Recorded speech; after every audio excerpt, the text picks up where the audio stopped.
Olá pessoal, tudo bem? Sou Wilson Rodrigues, aqui do Jefa Sorocaba. Estamos aqui para mais um Evangelho no Jefa.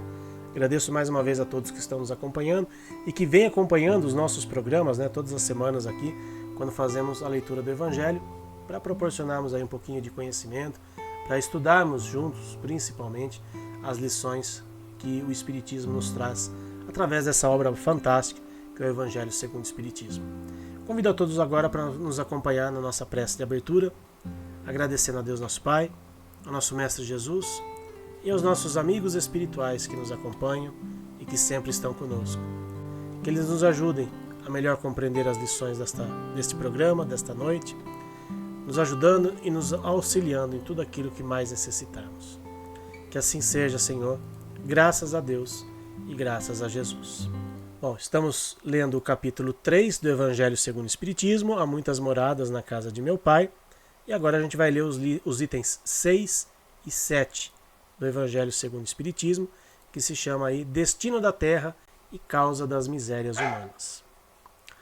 Admira-se de encontrar sobre a Terra tanta maldade e más paixões, tantas misérias e enfermidades de toda sorte, concluindo-se quão deplorável é a espécie humana. Esse julgamento provém de um ponto de vista limitado e que dá uma falsa ideia do conjunto. É preciso considerar que na Terra não se encontra toda a humanidade, mas apenas uma pequena fração dela. Na verdade, a espécie humana compreende todos os seres dotados de razão e que povoam os inumeráveis mundos do universo. Ora, o que é a população da Terra diante da população total desses mundos? Bem menos que a de um vilarejo em relação à de um grande império. A condição material e moral da humanidade terrena nada tem de espantosa, se pensarmos nos destinos da Terra e na natureza de sua população. Faríamos uma ideia bem falsa dos habitantes de uma grande cidade se a julgássemos pela população dos bairros mais pobres e sórdidos. Num hospital só vemos doentes e estropiados. Numa prisão, vemos todas as torpezas, todos os vícios reunidos nas regiões insalubres. A maior parte dos habitantes são pálidos, fracos e doentes. Do mesmo modo, se considerarmos a Terra como um grande arrabalde, um hospital, uma penitenciária, um pantanal, pois ela é muitas vezes tudo isso a um só tempo. E compreenderemos por que as aflições sobrepujam os prazeres, pois não se enviam aos hospitais as pessoas sadias e nem às casas de correção aqueles que não cometeram crimes, porque nem os hospitais e nem as casas de correção são lugares prazerosos. Assim como numa cidade, toda a população não está nos hospitais ou nas prisões, assim toda a humanidade não se encontra na Terra. Da mesma forma como saímos do hospital quando estamos curados e da prisão quando a pena é cumprida, o homem deixa a Terra para mundos mais felizes quando se cura de suas enfermidades morais. Achei muito interessante essa colocação do Kardec nesse capítulo do Evangelho segundo o Espiritismo, colocando a Terra como se fosse uma prisão ou um hospital. E às vezes a gente se choca um pouco com isso, quando a gente vê essas colocações, quando a gente pensa que nós estamos numa prisão espiritual. Então nós precisamos nos conscientizar de que se nós estamos numa prisão, espiritualmente falando, significa que cometemos muitos crimes. Crimes espirituais, crimes perante a lei de Deus. E cabe a cada um de nós aqui cumprirmos as nossas penas, cumprirmos com aquilo que nos foi proposto, pagarmos os nossos débitos. Aqui no nosso mundo material, a gente sabe que a justiça nem sempre ela é muito justa, principalmente quem tem dinheiro, muitas vezes, acaba se safando de algumas penas, acaba não cumprindo com aquilo que foi determinado pela justiça, porque as leis dos homens ainda são falhas. As nossas leis humanas são muito falhas, mas a lei de Deus, ela não falha jamais. Porque Deus é Pai de infinita bondade e justiça. Deus é o nosso Pai Criador, e suas leis são sábias e justas. Tudo aquilo que fizemos, toda transgressão às leis de Deus, ela terá que um dia ser devidamente paga. Como? Não sabemos como cada um vai pagar os seus débitos.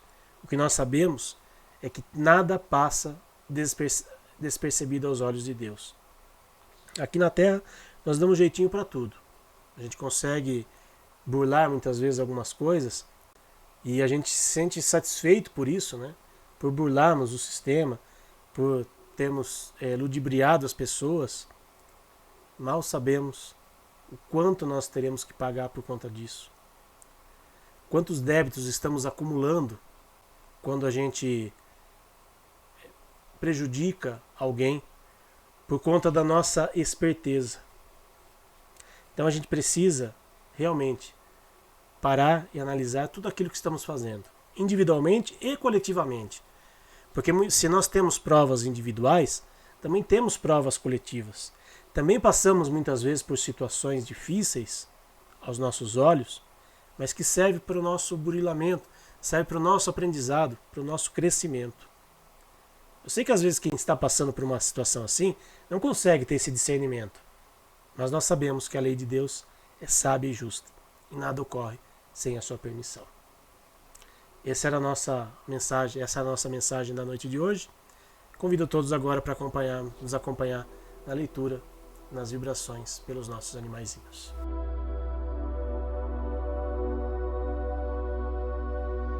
Vibremos por todos os animais que vivem na terra, nos rios, nos mares e no ar.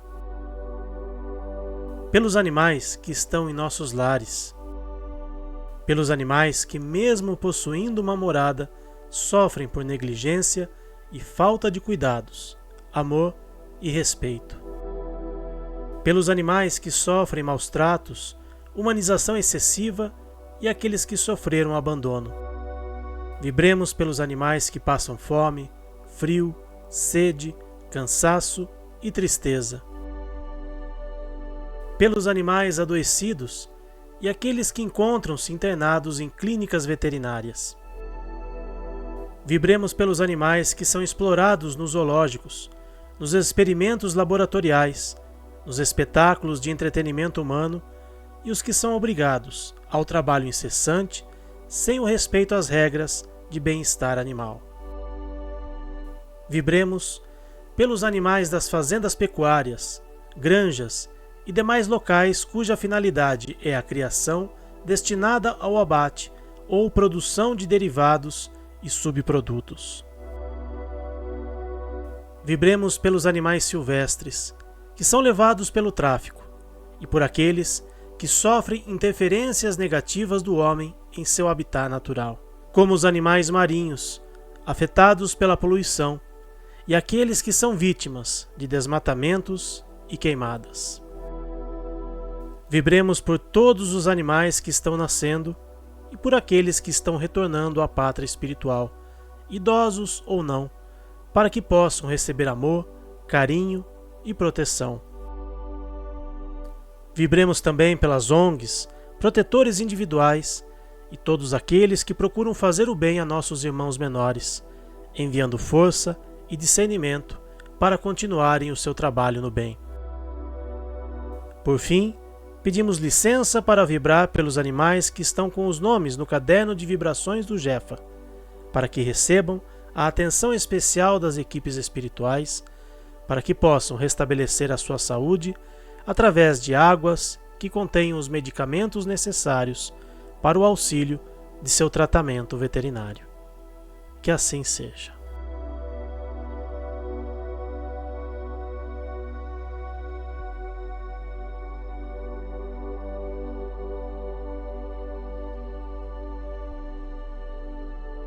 Obrigado a todos que nos acompanharam em mais esse Evangelho no Jefa e até a semana que vem, se Deus quiser. Tchau, pessoal.